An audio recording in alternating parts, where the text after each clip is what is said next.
Muy buenas noches y bienvenidos a un nuevo episodio de Grial del Tiempo. Esta vez un episodio muy especial, el más especial quizá de en mucho tiempo. Buenas noches, Javi, buenas y terroríficas noches. Muy buena, Fran. Te veo ahí bien ambientado para la ocasión. Nada, como dices, estamos ahí celebrando el primer año de Grial del Tiempo. He estado mirando antes, creo que nuestro primer vídeo se publicó el 2 de noviembre de 2024. O sea que estamos grabando a 31 de octubre, así que seguramente este vídeo va a subir para más o menos para la misma fecha. Y bueno, pues lo vamos a ambientar un poco en lo mismo, ¿no? Estuvimos hablando el año pasado de varias costumbres, ¿no? Relacionadas con esta época del año. Yo comenté, a ver si tú te acuerdas de lo tuyo, Fran. Yo estuve hablando sobre todo de tradición romana, hablé de la Lemuralia, de la Parentalia, ¿no? del Mundus Quereris. También comenté parte de tradición catalana, hablé de la castañada.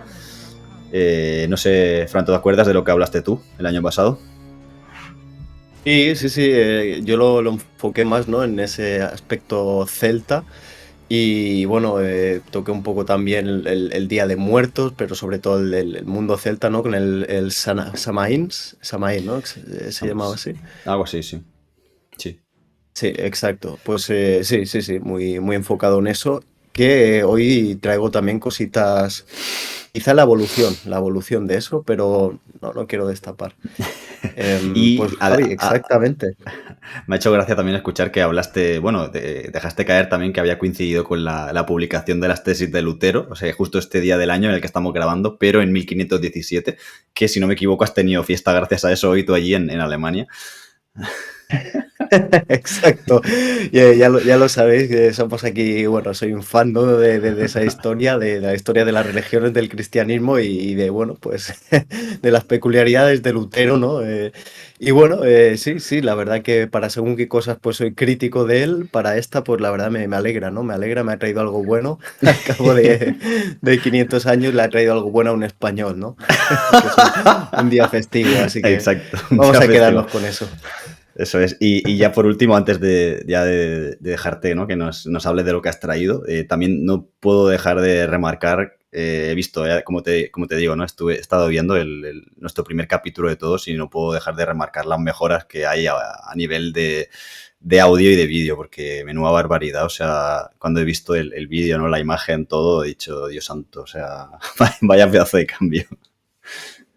Es increíble, ¿no, Javi? Yo lo pienso igual, lo de nuestro primer vídeo y parece más bien que sea del año 2004, ¿no? Que no del 2024, Sí, sí, que es con una esa locura. calidad de cámara lamentable, de, bueno, de micrófono y nosotros mismos, ¿no? Pues se nos veía que no estábamos tan sueltos, Mm, aunque hoy tenemos que decir que ya estamos grabando muy de noche, por lo tanto, si nos liamos un poco más, es que el día nos ha afectado, el viernes también, sí, por sí, lo sí. tanto, llevamos toda la semana de trabajo, pero bueno, es Sí, evidente, ¿no? La sí, conveniencia. sí, es un viernes pasada las 10 de la noche, tenemos más de 30 años, o sea que ya no os disculparéis.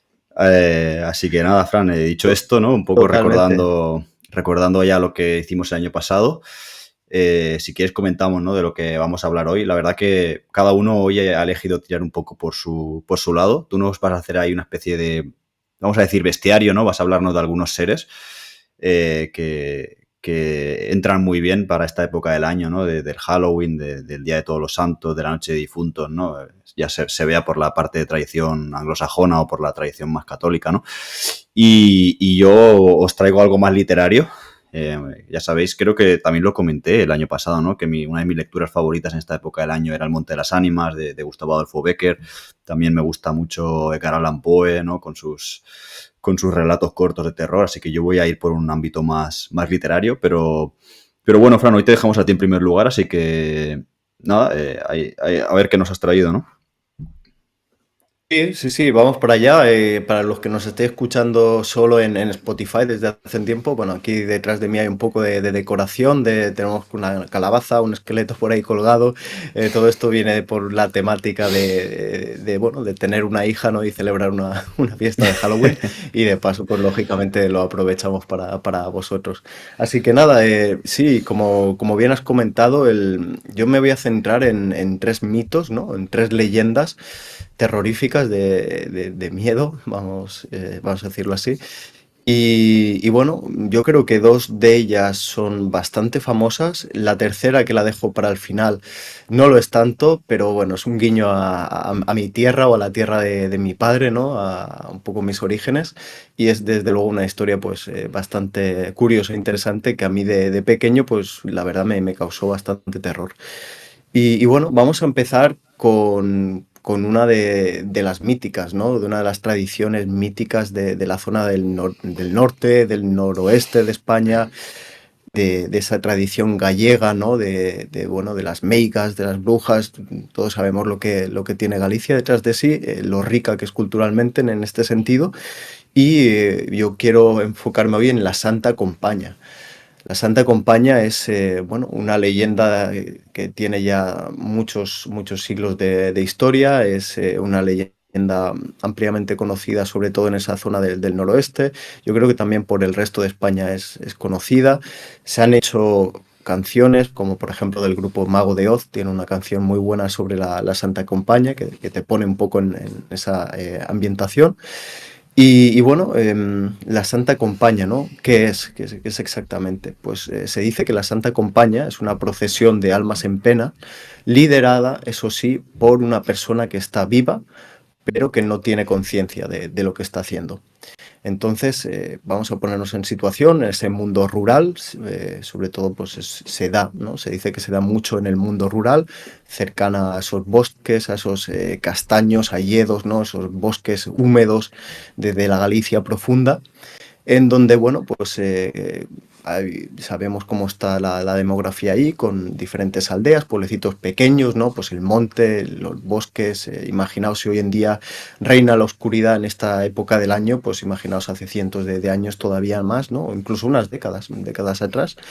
Y bueno, cuenta la leyenda que esta procesión de almas en pena se aparece, va transcurriendo por caminos cercanos al bosque, y que tienen como objetivo llegar al pueblo, a la aldea y concretamente a la casa de la persona que va a morir, que está a punto de morir, y digamos que es un signo de, bueno, completamente de mal agüero, ¿no? Pero un signo que nos está mostrando que esa persona ya va a trascender y va a pasar a ese mundo del más allá. Lo interesante de esta historia es que no es algo solo, digamos, bueno, que dice que es espiritual, ¿no? Que de muertos a muertos, ¿no? De almas en penas que vienen a buscar a una persona que a lo mejor está ya falleciendo en su propio lecho, en su propia cama, sino lo interesante es que también se nos dice que bueno, las personas vivas también la pueden ver y pueden formar parte de ella, ¿no? Entonces se cuenta la leyenda que, bueno, transitando por caminos, se hace de noche, a uno le pillan en el bosque, en el monte, va transitando por caminos y de repente empieza a oler ese olor a cirio quemado, ¿no? A la vela. Se empiezan a escuchar unos pasos, se empieza, bueno, a escuchar el silencio, se podría decir, y a sentir esa sensación de frío. Y entonces bueno, se comenta que es la Santa Compaña, es esta procesión de almas en penas, todos con sudarios grises, sudarios negros, encapuchados, llevando, algunos dicen que llevan ya un ataúd, otros que, bueno, están todos en procesión, y hay una persona al frente de ellas que lleva una cruz. Lleva una cruz y el sudario suyo es de color blanco. Digamos, es el líder de esta Santa Compaña y es una persona viva. Entonces, si tú ves a la Santa Compañía y los miras directamente a los ojos, interactúas con ellos y por lo que sea les coges un cirio que te ofrezcan o incluso la propia cruz, entonces te conviertes tú en el próximo líder de esta Santa Compañía. Digamos, esta maldición, bueno, pues esta pena pasa de ese vivo a ti y entonces a partir de ahí eres tú el que, bueno, a partir de ahí pues empiezas a ofrecer este servicio, ¿no? de tránsito entre el mundo de la muerte y el mundo de los vivos. Se comenta que, bueno, muchas veces ese vivo que lleva la cruz, pues no, no lo recuerda porque sucede durante la noche, entonces no lo recuerda, al día siguiente antes de finalizar la noche, vuelve a su casa y claro, se despierta, pero a lo mejor pues con esa sensación de haber estado durante 5 o 6 horas seguidas cargando la cruz y haciendo esa procesión por todo el bosque hasta la casa del futuro difunto, ¿no? En cuestión. Y claro, lógicamente con la sensación de malestar y de cansancio que eso tiene. Digamos, es una pena temporal porque esta pena, como digo, se puede traspasar a otros vivos. Y bueno, la solución, si uno se encuentra esta Santa Compañía de noche, según he estado leyendo, incluso nos dice la propia canción de Mago de Oz muy explícitamente, la solución es hacer un círculo en el suelo, rezar, agacharse, no mirarlas y, bueno, pues básicamente esperar que no tengan ningún tipo de interactuación contigo, que no interactúen contigo y rezar todo lo que sepas, hacer ese símbolo, ese círculo en el suelo y por supuesto no tenderles la mano. Entonces esa es la leyenda, ¿no? que nos cuenta de cómo uno puede abolir esta Santa Compañía y bueno, la verdad, esta es una historia que antes lo hemos comentado, Javi. Yo mismo hice una exposición Sí. en el colegio sobre este tema porque es un tema que me apasiona, ¿no? Esa imagen de ponerse en situación, ¿no? De el mundo rural, la oscuridad, el silencio y uno va por un camino cercano al bosque o al monte, lo que sea, y de repente empieza a escuchar unos pasos, empieza a notar ese aire frío, ese olor a vela en medio de la nada, ¿no? Y cómo realmente debería ser eso de encontrarse a una procesión de difuntos, todos encapuchados y, bueno, uno por delante llevando la cruz, ¿no? Como digo, debe ser algo bestial, ¿no? Es una leyenda, lógicamente, pero bueno, como toda leyenda, seguro que Bueno, tenía sí. su origen en algo que vieron, que se vio. Sí, bueno, como dice, ¿no? Un poco el dicho este gallego, ¿no? Yo no creo en las megas, pero a ver las Island, ¿no? Entonces, de ahí, normalmente Exacto. estas cosas vienen de algo, ¿no? O sea, que a saber. Exacto, exacto, es eso. Se dice también que se intenten evitar cruces, porque es en estos cruces exactamente donde te los puedes encontrar. Pero bueno, nosotros ya hemos dado la solución, al menos para no ser el testigo, ¿no? El heredero de esa cruz y que podáis descansar un poco más. Si vivís en alguna aldea remota y os llaman a la puerta a mitad de la noche, no abráis. Un consejo, pero esto ya, yo creo que Santa Compañía o no Santa Compañía es un Sí, consejo que podemos para la dar a todo el vida en mundo. No, general. no, no me parece. Sí, no es la mejor idea, desde luego, abrir la puerta a mitad de la noche. Y bueno, este es un tema que me apasiona. El segundo tema la segunda leyenda o mito que os vengo a traer es el del hombre del saco. El hombre del saco, el tío Camuñas, el sacamantecas, el coco, el hombre de la bolsa en Argentina, bueno, como lo queráis llamar. Yo creo que es un mito más universal, al menos del mundo hispano, y bueno, no sé si tú has escuchado hablar imagino que sí, ¿no, Javi? Del hombre del saco. Sí, yo creo que aquí lo más común es hombre del saco. Sí que igual sacamantecas y todo eso también lo he escuchado alguna vez en algún otro podcast, pero como algo más antiguo. Pero yo creo que así a día de hoy, ¿no? Que todavía se haya podido comentar o lo típico que te hayan dicho tus padres cuando eras pequeño o algo así, es más bien el hombre del saco, ¿no? Exacto, es tal cual, ¿no? Entonces, haciendo, bueno, un pequeño resumen, el hombre del saco, esta figura representa, pues, bueno, una persona que se lleva a los niños que están despistados o que se alejan de sus padres o que, bueno, hacen alguna trastada y se van de ellos. Pues este hombre, como bien dice la palabra, los mete en el saco y se los lleva. La leyenda del hombre del saco, la verdad es muy interesante y me quiero centrar sobre todo en dos aspectos, dos figuras que he comentado. Una que es la del sacamantecas, que esta figura sí que existió, el denominado sacamantecas fue una persona real, que fue Manuel Blasco Romasanta, que fue bueno, un hombre del siglo XIX comienzos del siglo XIX, en esa Galicia rural, ¿no? Volvemos ahí, en Orense, imaginaos, pues una comarca muy con mucho monte. Y bueno, pues esta persona, por decirlo de alguna forma, pues se le atribuyó la muerte de otras 9 personas, mujeres y sobre todo muchos niños, ¿no? Rezan las crónicas que este Manuel Blasco Roma Santa, digamos que se justificó, que lo describió como diciendo que efectivamente pues, se llevaba a estos niños, los mataba, los asesinaba y utilizaba la grasa, esa manteca, si lo queremos decir así, como ungüentos, los vendía como medicina. Bueno, estamos hablando comienzo del siglo XIX, entonces imaginaos, ¿no? Entonces, muy curioso porque bueno, como todo, ¿no? Esta leyenda del hombre del saco, pues parece que por desgracia sí que tiene un fundamento, al menos encontramos un caso de este hombre en Ourense, que sí que se ajustaría mucho ese perfil bueno, de una persona despiadada, ¿no? Que se centraliza sobre todo, se enfoca sobre todo en esos niños despistados para llevárselos y asesinarlos, ¿no? Entonces es un tema muy, la verdad, muy tenebroso porque es algo cierto, ¿no? Algo que pasó. Y bueno, luego la siguiente figura que ha dado un poco este origen al hombre del saco, tal, es el tío Camuñas, que también bueno, en España, en según qué zona, sobre todo en la zona de La Mancha, y yo en Extremadura lo he escuchado también, sé que en Andalucía también, se dice mucho, cuidado que viene el tío Camuñas. Y la verdad, esto es todo lo contrario, ¿no? Si estamos hablando de Manuel Blasco Roma Santa, pues como un demonio en la tierra, el tío Camuñas es prácticamente, al menos para nosotros, los españoles, es un poco lo contrario, ¿no? ¿Y por qué para vosotros los españoles? Bueno, el tío Camuñas es Francisco Sánchez, Francisquete, alias Francisquete, y bueno, fue un hombre, un hombre de campo, un hombre rural que nació en el pueblo de Camuñas, en la provincia de Toledo, en el año 1762. Aquí ya os estoy dando unas pistas. Y este hombre se hizo famoso porque fue un guerrillero de la Guerra de Independencia.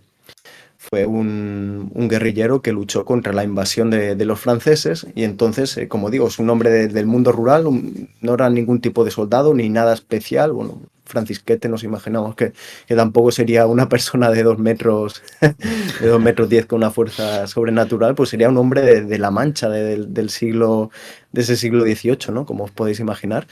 Y bueno, pues vio que los franceses actuaron de forma despiadada, que eso quizá da para otro tema, para otro episodio, y bueno, pues él se hartó y entonces, bueno, tenía un poco esa madera de líder, reunió a un grupo de habitantes de la zona y se encargó pues de eso, de hacer escaramuzas, de atacar a los regimientos franceses. Se comenta, por ejemplo, que en la provincia, en el municipio de Lillo, en el 1810, atacó a 120 soldados, matando a 11 de ellos. Luego, bueno, tuvo contiendas en un número de 2 contra 1, por ejemplo, 80 franceses contra 40 guerrilleros, ¿no? de La Mancha, donde también resultó victorioso. Y bueno, también pues con unas dotes, ¿no? para esa batalla, pues también lógicamente despiadadas, sin compasión, pues un poco lleno de la rabia y de la ira de lo que estaban haciendo los franceses pues en su tierra. Y este hombre, este buen hombre, pues murió bueno, fue arrestado en el 1811 en Belmonte, en el municipio de Cuenca, y allí fue fusilado. Dentro de lo que cabe, lo fusilaron con honores, vamos a decirlo así, porque los propios franceses sabían la pasta, ¿no? La madera de la que estaba hecha este hombre, y bueno, pues lo fusilaron ahí y lo enterraron en la iglesia del pueblo. Tiene, de hecho, un busto en Camuñas, en el pueblo de Toledo. Si lo buscáis en Google, tío Camuñas, aparece un busto suyo del típico bandolero, ¿no? de la Guerra de Independencia Española. Y claro, esta leyenda pues vino un poco más del lado francés, ¿no? Ah, Que viene el tío Camuñas, ¿no? Ojo que viene el tío Camuñas y nos la lía. Entonces, bueno, pues sí, esta frase viene un poco más por ese lado de los sí, franceses, es justo lo pero que te de ahí viene. iba, justo lo que te iba a preguntar, ¿no? ¿Por qué queda asociado un poco a este hombre del saco, ¿no? Si realmente es un personaje desde el punto de vista español a un personaje aliado, ¿no? Vamos a decir, o positivo, ¿no? Porque quedaba asociado, pero claro, te entiendo que es, claro, desde el punto de vista francés sí que tiene sentido. Sí, sí, sí, entonces es tal cual, ¿no? Entonces, bueno, aquí vemos pues como digo, en México se habla mucho del coco, el hombre de la bolsa también, el hombre del saco en Argentina, entonces una figura bastante universal que, bueno, pues de una u otra forma ha estado ambientada, ¿no? en estas personas reales. Y el tercer mito del que quiero hablar es uno muy propio de mi zona. Bueno, mi padre viene del pueblo de Garbayuela, en la comarca de la Siberia, en Badajoz, Extremadura. Y bueno, por lo que he estado leyendo, allí pues se dan varios mitos, varias leyendas muy similares a las del pueblo de mi padre, ¿no? En otros pueblos de la comarca también se hablan de este fenómeno, y es el fenómeno de la pámpara manta. La pámpara manta, y os lo voy a explicar tal cual me lo explicó a mi abuelo y se me quedó en la cabeza grabado cuando tendría 5 años o 6. Él me decía, hay que ponernos en situación, ¿vale? Es un pueblo de la comarca de la Siberia, es una comarca como su propio nombre indica, muy, muy aislada de prácticamente todo, con municipios muy pequeños, poblaciones muy pequeñas. La ciudad más cercana es Ciudad Real, está a 1 hora y media. Es una zona pues muy aislada de España, de Extremadura. Y bueno, los pueblos son pequeños, y imaginaos pues cómo debería ser la vida en los años 40, los años 50, 60, que es un poco lo que me contaba mi abuelo, que él decía haber visto, ¿no? Estamos hablando también aquí, estos habitantes, imaginaos cómo eran, ¿no? Pues eran personas humildes, trabajadoras de la tierra, y que tampoco se van a inventar historias por inventarse, ¿no? Como lo que decimos, ¿no? Si existe esta leyenda es porque de alguna u otra forma algo vieron, ¿no? Lógicamente, pues imagino que no sería un fantasma como tal, pero basado en una persona real que algo haría. Entonces, nos ponemos en este contexto, ¿no? De un pueblo pequeño, ese siglo XX, bueno, la lumbre, ¿no? El fuego, las casas, muchas casas no tenían ni puertas, cortinas para cerrar, esos pasillos largos para llevar a las bestias, ¿no? Para llevar parte del ganado adentro del patio interior de la casa. Y bueno, pues las casas que normalmente pues tenían la planta principal y luego una especie de guardilla, ¿no? Donde se almacenaba pues un poco de todo, desde las patatas que se recolectaban, en diferentes verduras, en fin, chismes, lo que fuese. Y me contaba mi abuelo que en esta casa de familiar, en la casa de mis abuelos, en la parte de arriba, había una pequeña ventana, y que bueno, que él dice que varias noches escuchaba los pasos, unos pasos como encadenados de una persona, como si llevase una cadena en los pies, como una especie de aullido que la acompañaba, y que bueno, él relata pues que un día mirando por esa ventana pues vio lo que en el pueblo se llama la pámpara manta, que es esta figura, digamos, espectral, humanoide, cubierta completamente de blanco, ¿no? Pues el arquetipo del fantasma típico, pues tal cual, cubierto completamente de blanco, con unas cadenas grandes, sonoras en los pies, y que, como digo, pues medio aullando, medio en pena, iba procesando, iba caminando por el pueblo durante la noche. Claro, esto cuando te lo cuenta alguien ya, una persona mayor, ¿no? Como decimos, una persona pues que ha vivido guerra, sí, guerra civil, posguerra, en fin, del mundo rural, pues uno entiende que no es un invento de la nada, sino que posiblemente estuviese basado en algo, ¿no? Lo que he podido buscar, pero tampoco hay mucha información, es que en otros pueblos de alrededor también existe, como la pantaruja, la marimanta, bueno, tiene todos estos nombres muy, muy parecidos y son más o menos igual. Un poco, algunos dicen que no era de color blanco, que era de color negro, otros incluso dicen que incluso llevaba una especie de calabaza en la mano, pero al final siempre viene a ser lo mismo, viene a ser esa figura espectral que deambula por la noche, y que lógicamente en un pueblo pequeñito lo último que te quieres encontrar pues es de cara, ¿no? En un callejón oscuro con este tipo de figura. Entonces, claro, es algo que yo a esto le da muchas vueltas, ¿no? De dónde saldría esta figura. Y pensando bueno, investigando un poco, es posible que todo esto viniese bueno, para empezar, de muy antiguo, del famoso San Benito, de esa tradición de colgar el San Benito, que era realmente, bueno, una especie de castigo. Estamos hablando ya de los siglos XVI, siglos XVII, bueno, una especie pues sí, de sudario también, que se le colgaba, que lo colgaba una persona, la persona que había hecho cualquier acto malo allí en el pueblo.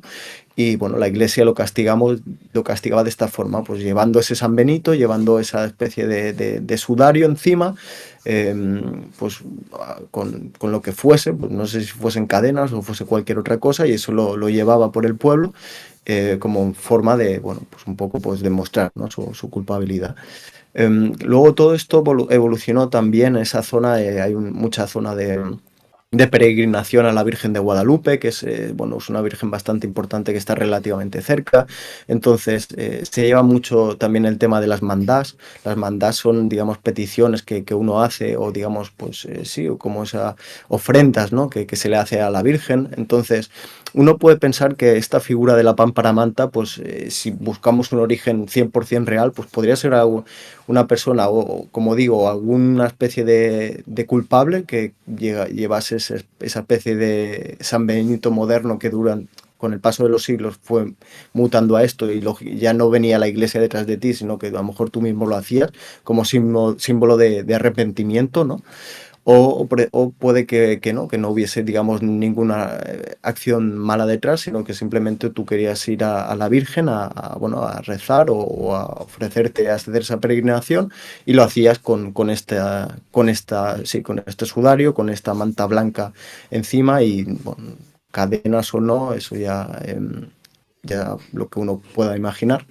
Pero bueno, pues puede ser que esa figura, que hablamos de los años 40, de los años 50, ¿no?, de la posguerra, pues puede ser que viese, y claro, una persona que lo viese en aquellos momentos, viese un poco algo raro, pues lógicamente la imaginación popular pues hace creer ese mito de la pámpara manta. Y eso es, Javi. La verdad que esta última leyenda, como digo, es algo que se me quedó muy marcado en la mente. ¿Se mencionaba alguna época del año en concreto para encontrarse a este ser, a la pámpara manta, o esto podía ser en cualquier época del año? No sé. Yo lo asocio siempre al invierno, lo asocio siempre al invierno, a las noches frías, porque no sé si coincidió que mi abuelo me lo contó unas navidades que fuimos allí al pueblo.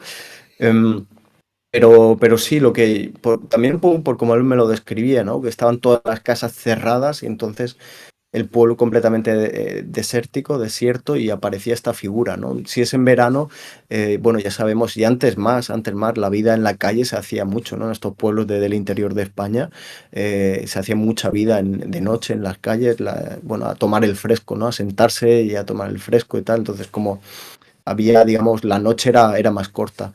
Yo, por lo que entiendo, esto se daba más en las épocas de frío, de invierno.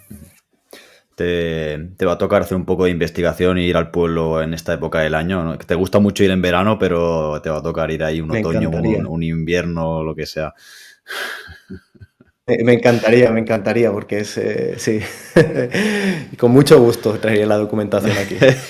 Y,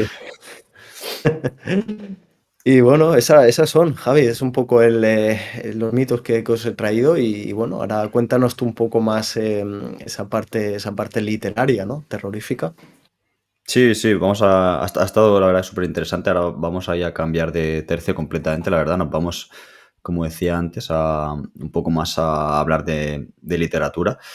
Y bueno, pues como decía, ¿no? Uno de mis relatos favoritos, sobre todo para esta época del año, la verdad que es casi siempre lo leo. No sé cuántas veces lo habré leído ya. Es el Monte de las Ánimas de Becker, por todo, ¿no? Por su ambientación, por la zona en la que sucede, ¿no? Aquí un poco en la línea de lo que comentabas tú, sucede en este caso en Soria, ¿no? Que como sabes también yo tengo un pueblo allí, igual que comentabas tú ahora un caso, ¿no? De Extremadura, que sería tu pueblo en Badajoz. En mi caso también, como sabes, pues tengo un pueblo en la provincia de Soria. Y esta historia pues está ambientada allí.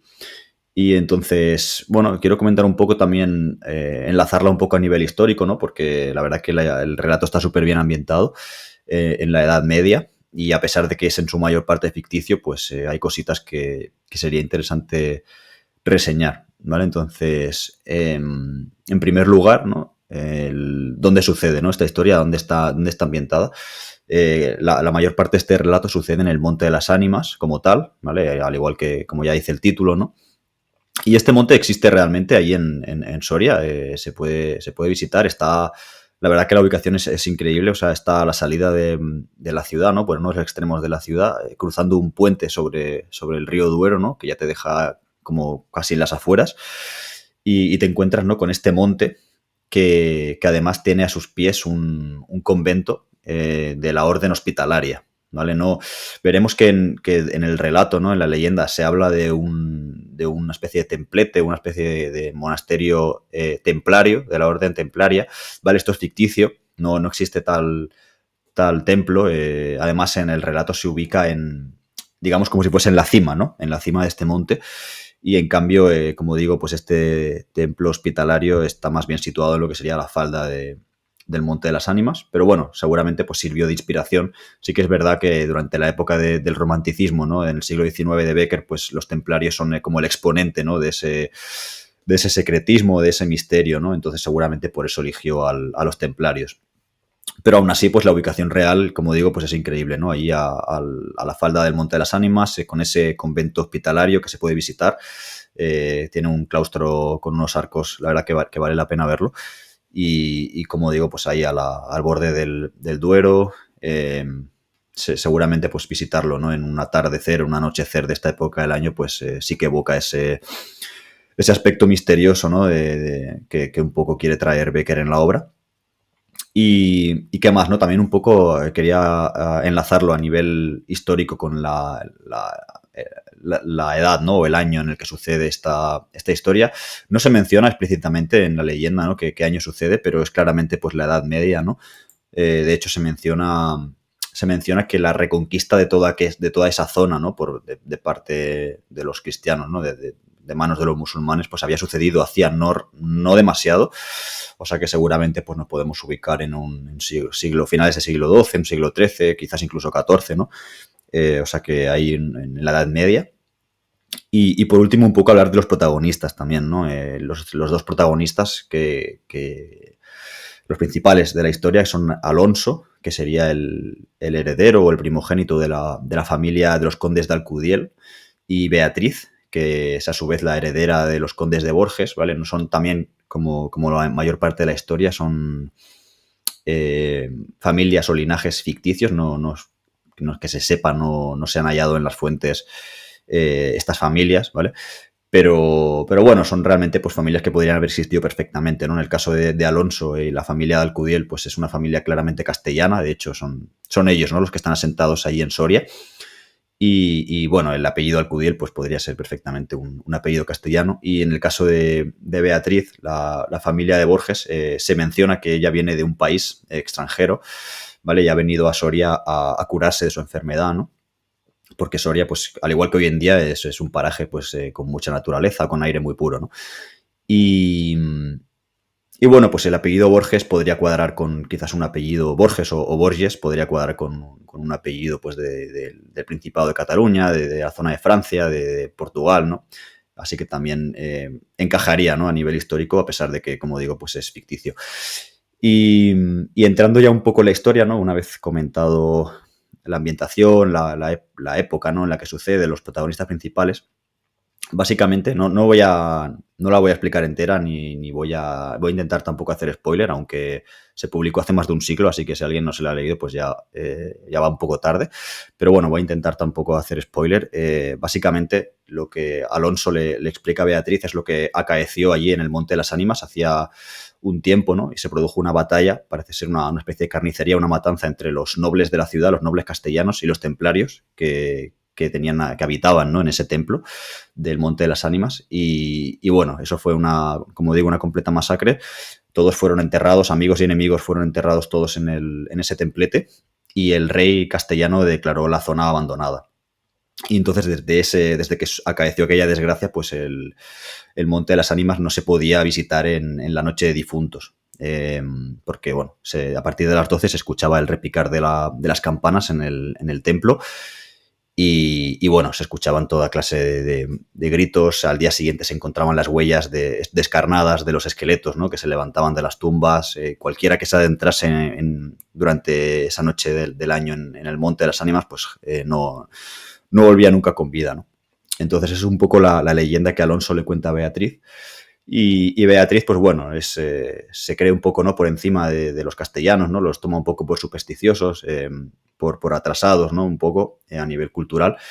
Y bueno, no quiero destripar mucho la historia, pero digamos que acaba obligando, vamos a decir, entre comillas, no quiero explicar exactamente cómo, pero esto es un recurso muy típico de Becker y del romanticismo del siglo XIX en general, que es ver la mujer como, no solo como también el amor inalcanzable, sino también como la perdición del hombre, ¿no?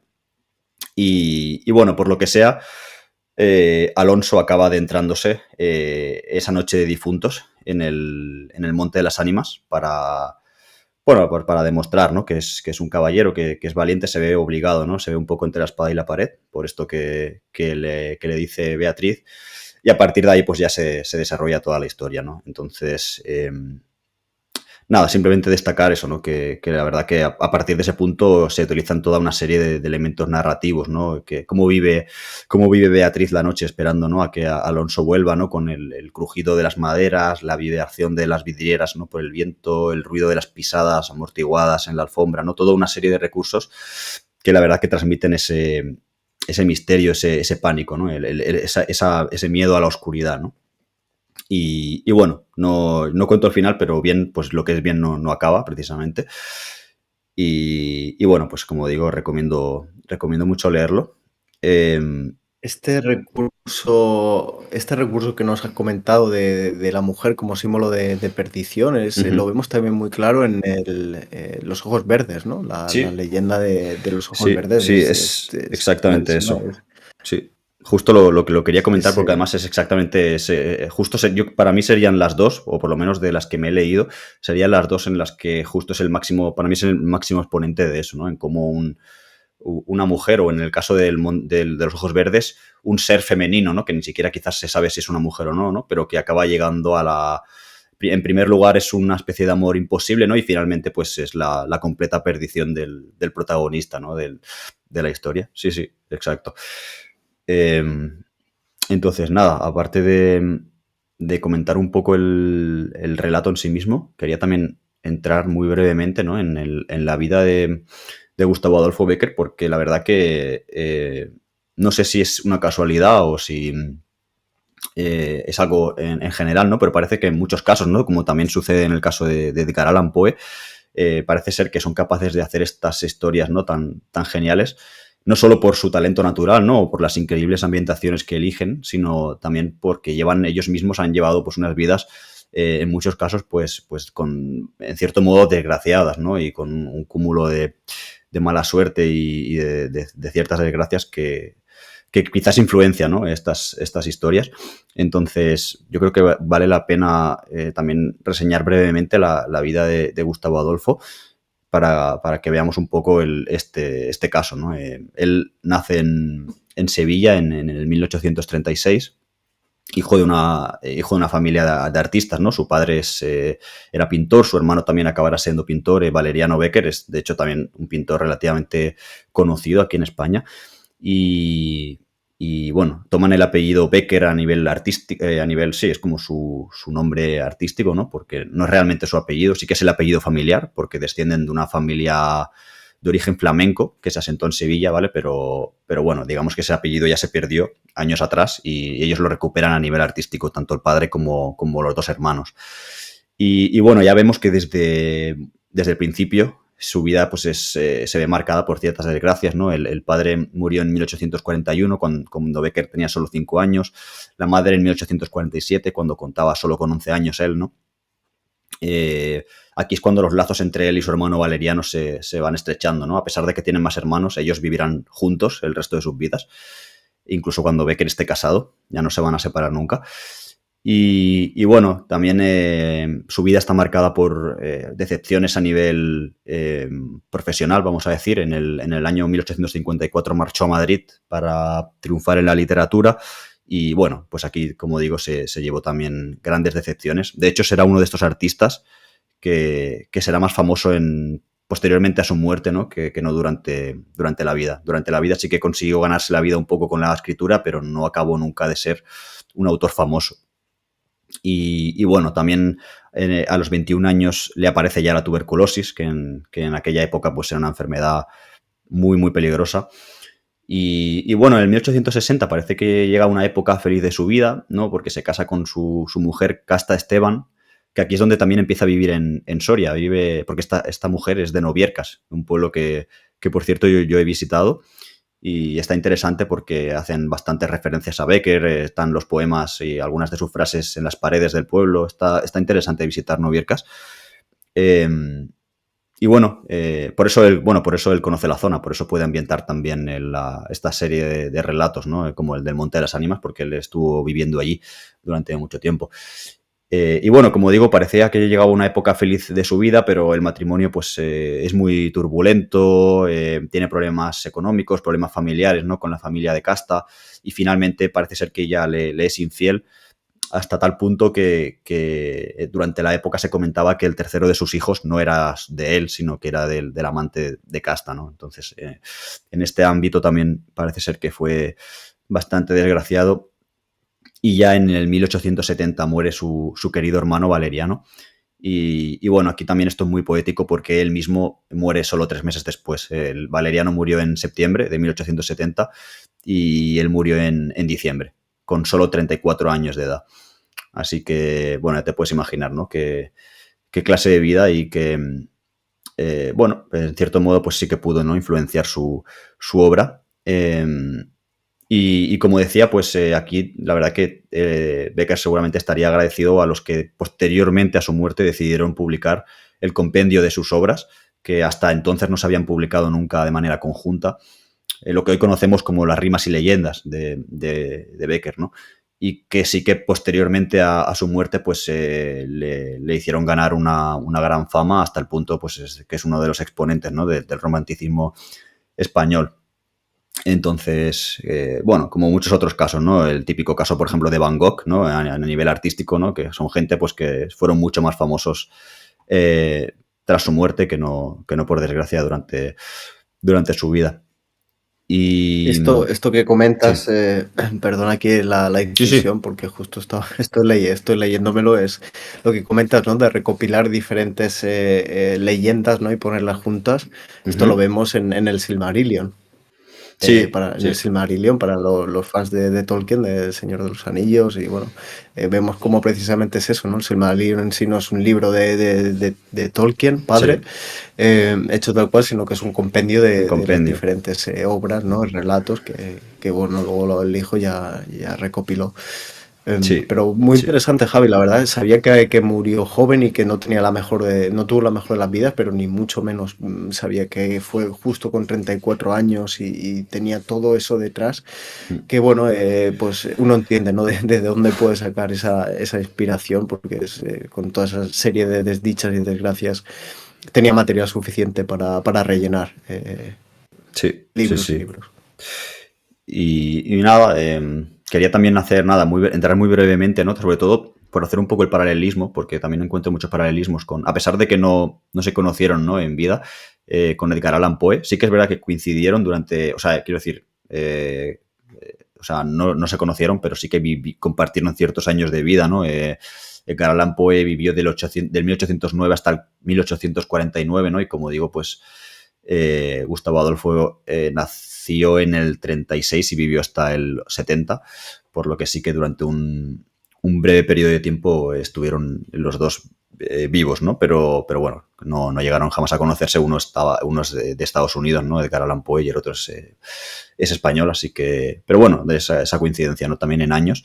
Y, y bueno, en este caso quería traer la obra de El corazón del ator, de Edgar Allan Poe, porque le encuentro, ¿no? Cierto paralelismo en el sentido de que en cómo narra, ¿no? Esos recursos narrativos, de cómo narra En este caso hay otro personaje, ¿no? También que está ahí esperando en la oscuridad hasta que finalmente pues sucede, ¿no? La desgracia, ¿no? Y cómo narra esos minutos, esas horas que transcurre en la oscuridad sin poder volver a dormirse, ¿no? Intentando convencerse de que lo que ha escuchado son ruidos aleatorios, ¿no? Que pueden ser animales o que pueden ser los vecinos, ¿no? Pero que realmente sabe que no, que hay alguien ahí acechándole. Un poco como lo que pasaba con Beatriz, ¿no? En el caso del Monte de las Ánimas. Entonces, sí, en el caso del Corazón del Ator, la verdad que es muy interesante. Sí que es verdad que el estilo es distinto, ¿no? En este caso es más terror puro, ¿no? Y no tanto el romanticismo de Becker, pero sí que es bastante interesante ese parecido. Y bueno, de Edgar Allan Poe, pues también muchas otras historias, ¿no? Recomendables para esta época del año, como por ejemplo el Pozo y el Péndulo, El entierro prematuro, El gato negro. Muchos otros, ¿no? Yo tengo ahí una antología con todos los relatos y la verdad que vale mucho la pena. Y también el paralelismo, ¿no? Entre los propios autores, ¿no? Al final, Edgar Allan Poe, más de lo mismo, incluso peor, ¿no? O sea, como digo, otro personaje huérfano desde joven, con una gran multitud de problemas familiares con su padrastro. Su mujer falleció muy joven de tuberculosis. Aquí también se une un poco la enfermedad, ¿no? La misma enfermedad a la que afectó al propio Becker, ¿no? En este caso a la mujer de Edgar Allan Poe. También un poco con decepciones, ¿no? En su vida profesional, ya que el gran sueño del escritor, que era editar su propio periódico, nunca se cumplió. Y bueno, pues finalmente murió muy, muy joven también, ¿no? Murió el 7 de octubre del 1849, cuando apenas contaba con 40 años de edad. Entonces, la causa exacta, la verdad que no se acaba de conocer, porque en este caso también era un personaje con un comportamiento un poco autodestructivo. En su caso sí que pues también consumía alcohol, drogas, ¿no? Entonces, bueno, no se sabe exactamente, ¿no? Pero pudo ser seguramente pues afectado por alguna de estas, su afección pues empeoró, ¿no? Por todos estos excesos. Así que para mí el paralelismo entre ambos autores y también sus obras, a pesar de ser estilos completamente distintos, pues es muy claro, ¿no? Y los recomiendo a los dos, sobre todo a eso, en esta época del año, la verdad que es súper interesante. Y por último, la verdad que a nivel también literario, destacar una cosa que descubrí hace no mucho, y es que hay una especie de saga de libros que une a varios autores de los súper conocidos. La verdad que Edgar Allan Poe dejó una narración que la verdad que no es una de sus más conocidas, que se llama La narración de Arthur Gordon Pym. Es un libro que creo que escribió en el 1838, ¿no? Y bueno, sobre un explorador, no es tanto de terror, sino que es una especie de explorador, ¿no? Que se adentra en territorios antárticos, cuando esta zona no estaba descubierta. Y curiosamente, años después, Julio Verne la continuó con La Esfinge de los Hielos, porque evidentemente Julio Verne había leído a Edgar Allan Poe, ¿no? En el 1897. Es una especie de continuación, no directa, pero sí que hace mención a la obra anterior, como digo, con La Esfinge de los Hielos. Y posteriormente, en el año 1931, H.P. Lovecraft, que también sería otro autor muy recomendable para esta época del año, lo continúa con En las montañas de la locura, que evidentemente en su estilo, ¿no? de horror cósmico, que es completamente distinto a lo que hemos hablado antes, pero también, ¿no? Continúa con esta historia de descubrimientos en la Antártida. Y lo descubrí hace poco y me leí los 3 libros, ¿no? Súper interesante ver cómo 3 autores tan distintos se continúan el uno al otro, ¿no? Y se complementan separados por todos estos años en esta trilogía, que la verdad que está súper interesante. Y poco más, Fran. Yo es un poco lo que traías, estas recomendaciones, ¿no? De tanto Becker como Lovecraft, como Allan Poe, Verne también, aunque evidentemente no está tan centrado en el terror, sino que es algo más científico. Pero sí. Ahí está todo. No, me quedo, la verdad, me quedo con esta recomendación literaria. La verdad, no sabía esta concatenación, ¿no? de diferentes autores en diferentes épocas que siguieron esa especie de relato. Y no, muy, muy recomendable, la verdad. Como apunte, bueno, ya sabéis, como buen fan del fútbol americano, creo que ya lo dije en el año anterior, pero lo vuelvo a repetir. Edgar Allan Poe es el motivo del nombre del equipo de los Baltimore Ravens. Ah, los cuervos. Es el de los cuervos, porque Edgar Allan Poe vivió en Baltimore durante varios años y bueno, fue una persona importante en la ciudad y de ahí viene el nombre de los Baltimore Ravens. Y nada, y me quedo también, Javi, con una historia que tú me contaste también en el colegio cuando éramos niños. Seguro que esa mezcla de De Becker, ¿no? imaginación. Y de tu propia imaginación. Sí, sí.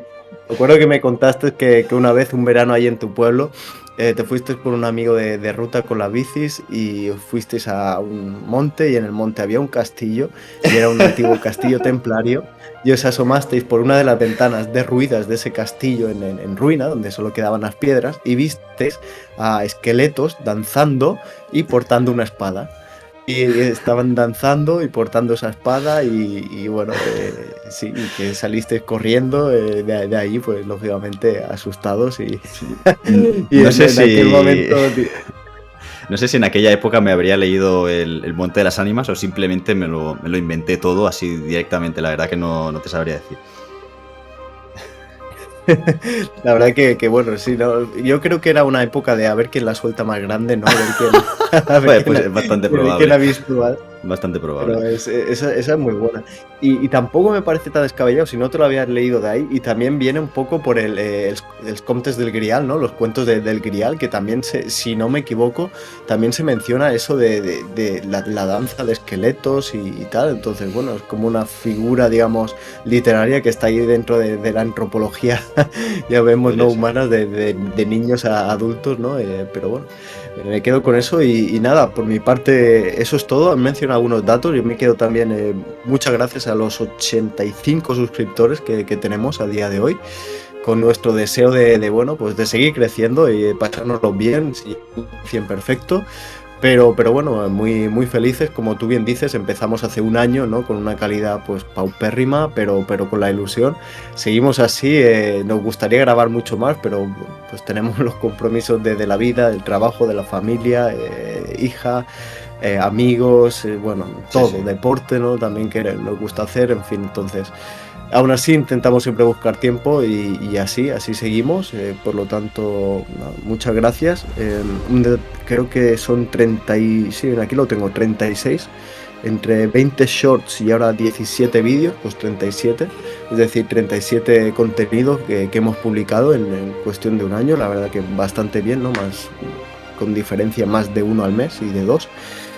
Entonces, bueno, yo me quedo con eso. Muchas gracias por seguirnos. Es siempre un placer cuando alguno nos dice, pues os escucho, os sigo en el coche, os escucho en el coche. O hace poco me pasaron también una foto nuestra, os estoy escuchando mientras desayuno un domingo. Bueno, la verdad que eso la verdad es un orgullo para nosotros. Lo hacemos por puro hobby y por transmitir un poquito más de historia, ¿no? Como bien dice nuestro amigo Nacho Ares. Y nada, eso es todo por mi parte, Javi. Sí, sí, sí, tal cual. Y nada, por mi parte también es todo. Disfrutad de estas noches terroríficas, leed mucho y nos vemos en el próximo capítulo de Grial del Tiempo, Fran. Hasta la próxima, Javi, y recordad, no abráis la puerta si os llaman esta noche. Exacto, buenos consejos de supervivencia en la noche de Halloween. Así que nada, hasta la próxima, Fran. Hasta la próxima. Adiós, adiós, adiós.